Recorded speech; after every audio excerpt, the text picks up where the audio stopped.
So it's the ski meet, I suppose, is something that we've always done every second year, and it's slightly different to what we do in Mountaineering Ireland, but it's also a part of what we do. If you're aware, an expedition, sometimes the only way you can get in to climb the peak is to ski into it, and sometimes the only way you can travel from one side of a valley to another is to ski around to it.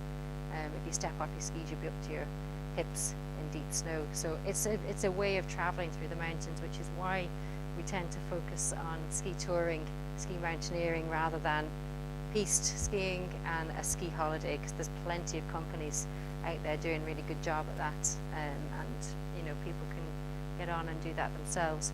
So with the ski meet, it's quite a select bunch that go on it. You need to be able to ski somewhat to go and develop your skiing skills. It's not necessarily that you'd go and learn to ski tour on a trip like this, because you need to know the basics, the fundamentals to some degree of skiing.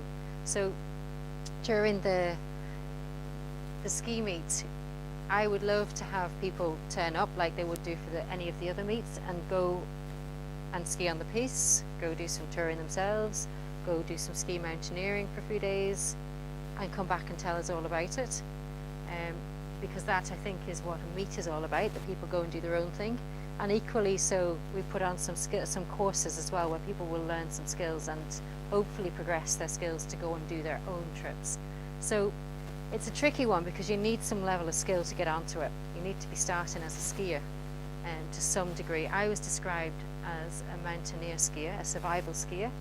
Last year, I'm not a piste skier, but I can survive, and I can get down something if I need to, usually upright.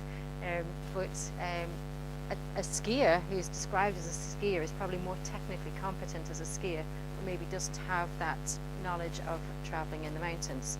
So it's a lot of different skills, but it's another aspect of the mountains that kind of broaden your enjoyment of the mountains and enable you to get around the mountains quite often in a safer way and a faster way. So you do need to be able to ski. It talks about some kind of technical information about what level of skiing that you need to be able to do, but basically I would suggest give me a ring and have a chat about it if you're wondering, am I up to it, am I not up to it? But you need to be controlled in your parallel turns. You need to be able to travel down a slope competently and make your turns when you need to, and in reasonably good conditions. Ideally that you've been off piste sometimes, so you've experienced different snow terrain that's not been manicured by the piste bashes, so you get uneven terrain or maybe powder or ice, and that you can manage a little bit in different types of snow. So it says it here, mountaineering experience. I beg to differ, actually, because definitely mountaineering experience I got through will not compensate for a lack of skiing ability, but it does give you an idea of the dangers and the hazards. You're very conscious of avalanche risk and avalanche evidence when you're skiing. Quite often you're in quite remote areas. You can't, in Scotland, if you see evidence of avalanche risk, or you kind of know a slope is loaded because of the signs, you can turn around and walk back off it. But in the Alps, the walk back off it might be to cross more slopes in the same situation. So you have to make a decision then. Do I go up this short scary section that's dangerous, or across this long scary section which is equally dangerous? And there's a lot of difficult decisions to make in the skiing side of things. So that's where you do need to be able to at least ski. So if it's a dangerous slope, you just can go hell for leather down it, get off it as quickly as possible, because that's the safest thing to do, rather than nicely slowing yourself down to do perfect turns. So you do need a bit. There are people that want to go piste skiing. Where we're going, there is a piste. People can go piste skiing and come and join and chat and be involved and be sociable and meet other people to go climbing, and maybe down the line they might say, oh, well, what are you doing? Is it interesting? And they might try some, So it's open pretty much to everyone, and you can learn on the piste if you're not a skier at all. So that is another kind of aspect to it.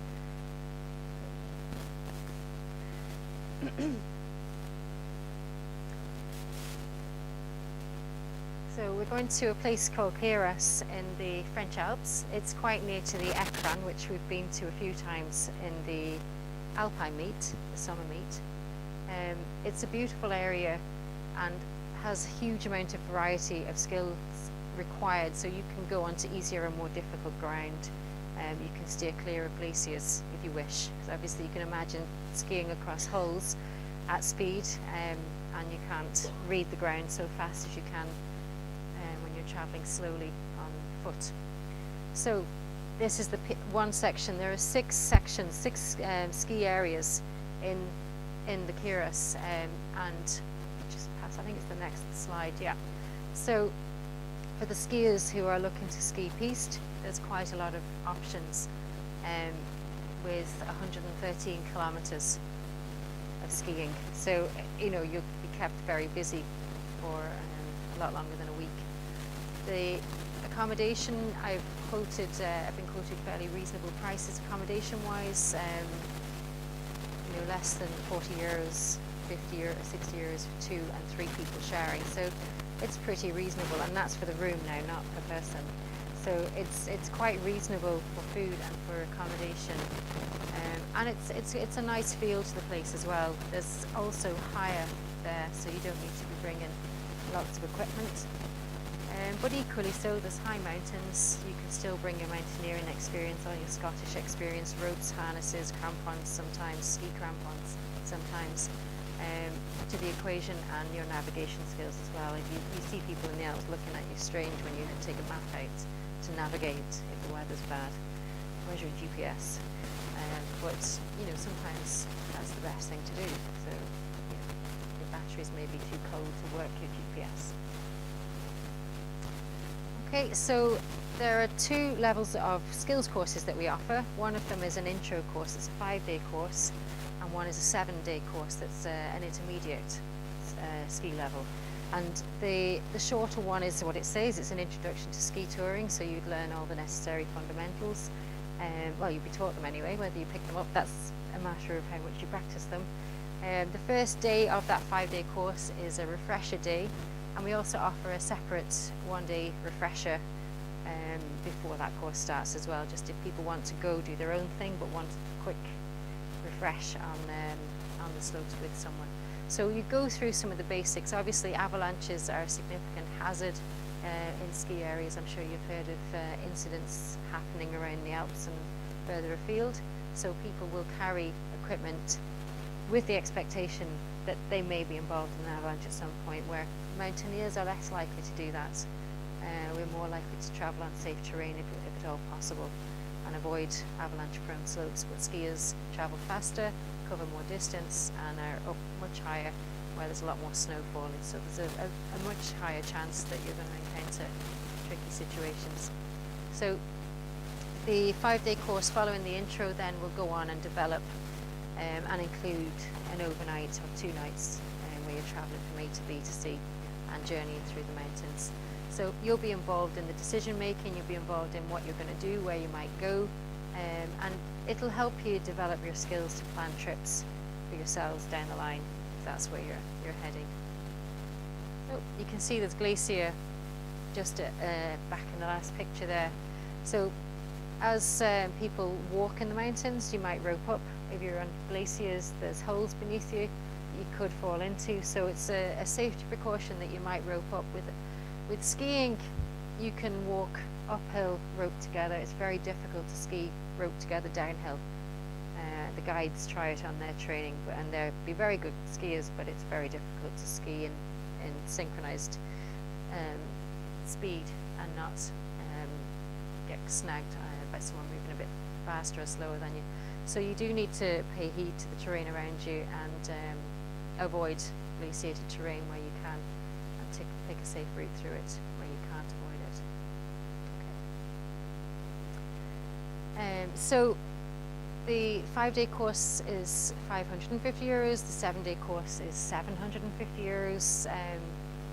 It includes your guide and your tuition, but not your flights, your transfers. So you basically get yourself there under your own steam, sort out accommodation. Now we've accommodation, I suppose, prepped and organised, so we'll pass that information out to people.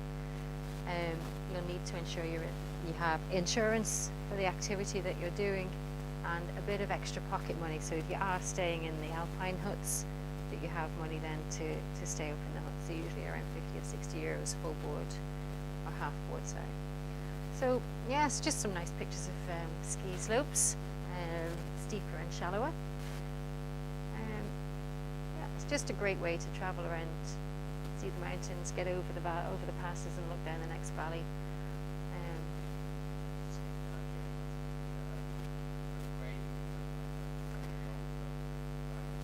Yeah, like this, I suppose.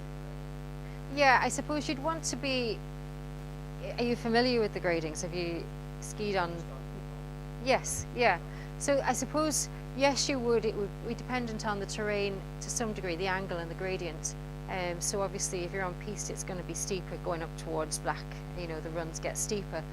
But I suppose you can pick shallower lines. You can make more traverses. But the difficulty in off-piste skiing is that the conditions change. So you could be skiing on quite hard, icy ground, and the next thing you could be in powder or porridge. You're being dragged. So it's that ability to be able to adjust to the different conditions. So usually the group dictate how scared they're going to be when they go on trips. One lass will probably should go mad of it, but anyway, she said, I've never been so scared in my entire life as I was on Tuesday or whatever the day was. And it's you're there, you have to do it. You can't just say, that's it, I'm going to get the lift down, I've had enough. So that's where I think you do need to have that confidence in your ability to ski. But equally so, the guides work with what they have. They're not going to bring you on terrain too far ahead of you.